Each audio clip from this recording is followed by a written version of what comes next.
friends. I'm Karen, and this is the Family Food for Moms podcast. We're talking about inspiration for family cooking and dining. Sometimes things just get stuck. Often around the holidays, busy times of year, there's so much to catch up with, and things just kind of get stuck when it comes to food and cooking. I found this recently where there was so much going on and I didn't even realize that I didn't have a proper food plan. And then every day I would be like, whoa, I have no idea what we're doing for lunch or dinner today. And then I would have to make a last minute plan, like quick online shopping of something like quiche or pie, or can't even think, chicken breasts that I could cook quickly. And it just kept happening day after day. And that's not usually the case because we usually have stuff that we've cooked that week. We like to do some cooking on a Tuesday and on a Wednesday. Our kids help on different days. They each have a day where they help. And we also do quite a lot of cooking for our church family. So we have to be doing a lot of cooking. But sometimes there's just a lot going on and things don't happen. So that's what happened to me this last week. And I had about 4 days where I was just, I don't have a plan for this. And I want to tell you what I did to kind of correct that now, because it got to the point where I felt overwhelmed and it wasn't working and I just never had the energy to cook. So for me, it always helps to cook in advance, a day or two. Not so much freezer cooking, because I think the food tastes better when it hasn't been frozen. And usually the kind of food we like doesn't always do so well frozen. We like a lot of fresh food. Potatoes don't do well frozen, especially in their whole form. They get a bit watery when they're reheated.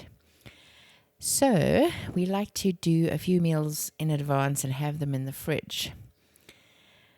For example, chicken curry, my son will make, and then we'll have that in the fridge and we'll eat it a day or two later with perhaps some rice and butternut. Or my daughter will do some beef stroganoff in the Instant Pot, and we'll have that in the fridge for a couple of days, and then we'll eat it with, again, rice or mash and some stir-fry vegetables. She also does a good beef meatball in sauce meal. Or we'll do a corned beef in the Instant Pot, or a stew perhaps in the crock pot, a lamb stew, or a whole lamb, some whole chickens. All those things seem to work well overnight in the fridge. If I'm doing a roast lamb, I find it does well the whole day on low, but sometimes it's not as tender as I want even then. And so I do it for about 6 hours on the one day and then 4 hours the next day. And I find that works great because I'm not good at getting things going very early in the morning. So those are just some quick ideas, but I wanted to talk about the steps to getting out of that stuck place when things are busy. So the first thing for me is to look in the freezers and see what meat I have, because often I get stuck if stuff is frozen, even if I have a lot of meat or meals that I could cook from the freezer. But if it's not defrosted, then I feel stuck, because the moment I realize, we don't have lunch or dinner for today, it's too late to defrost something. And I'm not into like trying to defrost a package of mince while it's cooking it while it's half frozen. That's not fun.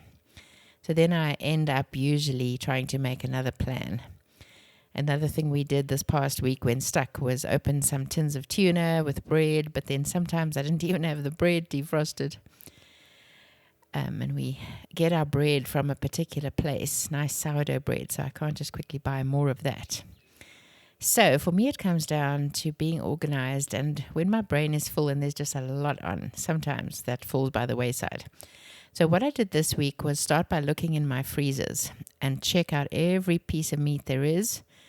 We found some beef tenderloin steaks to be cooked. We found packages of ground beef. We found packages of chicken breasts. We found some hake that I've had for about 6 months in packages that I could put together, all different shapes and sizes of hake, which we could use for a meal for the 7 of us. I found packs of stroganoff, tiny beef sausages. We found a couple of corned beef chuck roasts. We have a gammon or ham that I'm going to do for Christmas. And we had some ribs, just a pack that we can use for my husband and my date night. And then I looked in the tins cupboard. We found a little bit of tuna, some salmon tins, nice wild caught salmon, and some coconut cream, which we use in curry and in smoothies. And then in our produce cupboard, we found a bit of pasta and some tomato puree, etc. So then I opened my spreadsheet where I do my menu planning. Some of you may do it on paper, or I used to print out a weekly menu plan and fill it in, whatever works for you. So I just have a spreadsheet and I have the days of the week. I usually have 1 week at a time, but I copied it down to continue up to the 6th of January because I know during the holidays I'm not always thinking about food or meal planning. And then I filled in our Friday nights. On Fridays we do either homemade pizza or takeaway pizza, sometimes Chinese takeout. Then I looked to see whether there are any events coming up, my son's birthday, my husband's birthday, and we filled in meals out for those dinners. So this was for planning dinners. Lunches I do separately. And then I started to put in regulars that I like to do. So, for example, on a Sunday after church, we grill burgers and toppings. The boys do that for us. And the girls cut all the stuff to go with it, like tomatoes and cucumber and pickles or cheese slices. We have 3 girls and 2 boys, and they all kind of help with cooking. My youngest, who's 10, is starting to help, but the others are all 15 and up, and they're pretty good at helping or even cooking on their own. So that's a huge help to me. And part of the problem this past couple of weeks is that my oldest daughter has been sick and hasn't been able to do anything, completely out of commission. And then my oldest son has been working a lot and hasn't been able to do his cooking. He's quite the chef. So kind of keeping up with all of that has been what's pushed me over the edge into chaos. So I took this spreadsheet and started filling in all the meals, and then I made a list next to the place with the actual menu. I have just a list of potential meals, and I wrote down all the meat options that we have in the fridge, things that we can make from what we've got already. And then I made a shopping list below that of things that I need to supplement those meals. For example, if we're doing chicken curry, I wanted to get some butternut to steam with it, and we have rice. Or the steak, I wanted to do a stir fry with it or a salad, so I added items that we may not have to that shopping list. And then I started putting those complete meals that we have and are shopping for the extras. I put those into days in my meal plan. And we also put in date nights, and on those nights, that's usually a Tuesday night, our kids have chicken pie or steak pie. And we like to have fondue, cheese fondue, or ribs. This week we're doing short rib stew and fondue.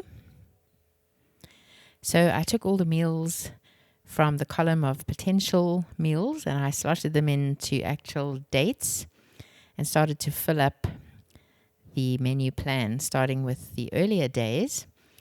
And then I also try to think of meals that I like to do regularly that we can easily get the ingredients for, and I filled some of those in as well, and then I added the ingredients for those to the shopping list. Then I took that shopping list and shopped on my online app and tried to make sure I had everything I needed for at least the next 5 days on that shopping app, and then I ordered. And so that came later that day. We had the things we needed then ready in the fridge. And I also took out the meat that I needed for the next 3 days to defrost. Started defrosting it on the counter and then found a spot for it in the fridge. We have 2 fridges, and I often leave defrosting or defrosted meat in the one, and then I'll have things like yogurt, milk, cheese, so all the dairy, and a few other things like sauces in the other fridge. So then I ended up with a menu plan that had a few gaps, especially later on, that I would either fill or that we would do something spontaneous for. Sometimes we like to just buy kebabs and sausage and do a grill, and that's an easy one because all I need to have is the meat ready. It doesn't have to be pre-cooked. And then I planned who would be cooking on what day and asked the kids if they would be happy to cook that item or help with that item. And so now it suddenly feels like things are a lot more organized, and I know exactly what's going to be happening for the next 3 weeks over Christmas season. And I can also see at a glance what we need to prepare in advance. So we like to try and do the meals 2 or 3 days in advance in the mornings, because sometimes it's just less crazy than in the afternoons, and we're not doing homeschool much at the moment. So that helps. So having a plan helps so much. And sometimes I just don't have a plan and I don't feel like having a plan. But then somehow when I do have a plan, it feels a lot better. So what we do for lunches, and also what I've done to help with the craziness, is to try to allocate set things to each day or each week. So we try on a Monday and Wednesday to do some sort of cold meat with bread. So I do a corned beef in the Instant Pot for that, or sometimes we try to get a healthy version of ham, and then we sometimes do tuna as well. And then other days I do soup and grilled cheese, or like chicken in broth soup with bread. And then on the days when we have maybe less protein in a day, like on a Friday night if we're having pizza, then for lunch I'll try to do something more nutritious, like a bolognese or chicken curry or a stir fry. Then once a week I also do chicken breasts in the oven to go with bread. So it kind of all slots in as long as I have the shopping done in advance. I think the main struggle for me is always not being aware of what's coming. And as soon as I have a slight plan, even if I change it, as long as I'm getting something out the freezer every day to defrost in time to put in the fridge that night and then cook the next morning, that works really well for me. As long as I have defrosted meat in the fridge, then it's quite easy to make meals, because at the beginning of each day I can just grab the meat, decide if we're doing slow cooker or Instant Pot, and then do the meal for that day or for the next day. So I find it quite easy to cook meat once it's defrosted and in the fridge. Although I don't want to have too much at once, because then the fridge gets full and I don't know what to do with the stuff. I guess I could freeze the cooked version sometimes. But having a lot of meat in the freezer definitely is the best way for me to make sure that I don't run out of meals in the week. So having the meal plan, having the meat defrosted in the fridge, and then having time each morning where the kids or I cook. Now, not everyone has kids who can cook or who are old enough to cook, obviously. So then having a time slot where you can fit that in, morning or evening, whatever suits you, definitely is the biggest help. And then for sides, I like to have a variety of options. Stir fry pre-cut in the fridge, butternut to steam, or potatoes to cook, broccoli to steam, and those things are all really fast. When I need them for dinner or something, we can just do them a half hour before. So if the meat or the main part of the meal is done, that's always the biggest win. I also do casseroles sometimes, like lasagna, cottage pie, but I do find those quite labor intensive compared to just cooking a piece of meat, a roast lamb, a roast chicken, a corned beef, or something like the stroganoff or curry that I mentioned.